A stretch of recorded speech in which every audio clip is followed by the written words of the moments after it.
بعمل الفيديو ده عشاني مش عشانكم. اكبر امتحان في حياتي وبحاول بكل الطرق اني ما اعملهوش، ودايما بقى قدامه هو الزعيق لعيالي. اعتقد مفيش ام على الكوكب مش بتزعق لعيالها. بعد بودكاستات كتير وقرايه واستشارات كتيره هقول لكم ليه بنعمل كده وايه تاثيره عليهم وازاي نتجنب ده. ليه بنعمل كده؟ لان كلنا اتربينا بآيات شفنا زمان قدامنا، مش شرط من امك وابوك، ممكن من حد من العيله، ممكن من جارك، ممكن من المدرسه. عقلك حضر وسجل مشهد الغضب والعصبيه. كلنا علقنا عن طريقه الاهالي مع اطفالهم وازاي بيعملوا كده، ولكن لا تتحدث قبل ان تتذوق. ما ينفعش تحكم وانت بره. مجرد ما بنعيش ده مع الضغوطات اللي بنمر بيها ساعات بنتصرف نفس التصرفات اللي كنا بنتريق عليها نتيجه قله خبره وطبيعه ذاتيه جوانا. وهايلايت كبيره للي عاش طفولته وشاف الغضب والعنف والعصبيه من ابوه وامه. ولو مفيش وعي كافي هتلاقي نفسك بدون قصد بتتحول لنفس النسخه وبتمارس على ولادك بالظبط اكتر حاجه كنت بتكرهها وانت طفل. طيب ايه تأثير الزعيق على ولادنا؟ في جملة مشهورة بتقول: منين جات لنا الفكرة المجنونة اللي بتقول عشان نخلي الطفل يتحسن لازم نخليه يحس بالسوء الأول؟ بعد دراسات علمية لتتبع 1000 عيلة لقوا ان الصريخ بيخلي الطفل أسوأ. أول ما بنزعق في جزء في دماغ الطفل المسؤول عن التفكير والمنطق بيقفل ويفتح جزء الدفاع عن النفس فقط. يعني حرفيا الطفل لا بيسمعك ولا بيفهم انت عايزه ايه. يعني انت بتزعقي عشان يفهم وبزعيق ده بتمنعيه انه يفهم. والاسوأ اننا بنربي طفل جبان.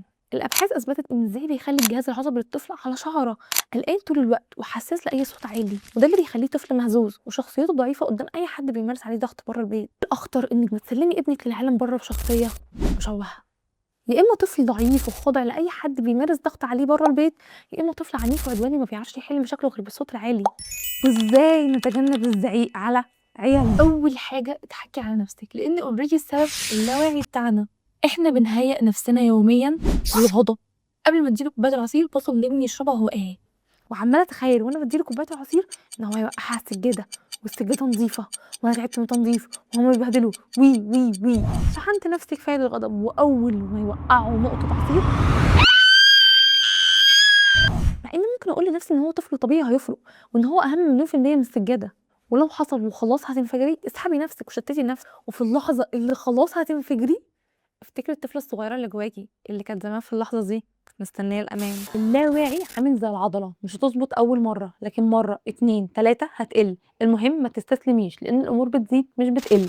تاني حاجه ضغوطات الحياه. لو انت مش بتاخدي بريك بحاجه تفصلك فعلا فهتفضلي تتشحني لحد ما تصرخي على ابنك، والحقيقه ان انت بتبقي تصرخي على نفسك مش على ابنك. شوفي ايه بيفصلك واعمليه. انا مثلا بفرغ طاقتي وانا بعمل الكونتنت ده، روحي الجيم، اتمشي، ارسمي، المهم تفصلي. ولو حصل وبيحصل عادي وانفجرتي لازم تعتذري.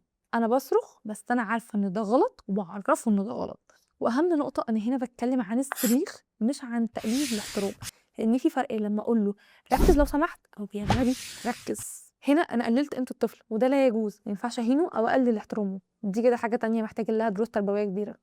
واخيرا وليس اخرا، انتي مش ام مثاليه ولا بتربي طفل مثالي. طبيعي اني اغلط وطبيعي انه يغلط، المهم ان احنا نفهم وهم يفهموا ان ده غلط.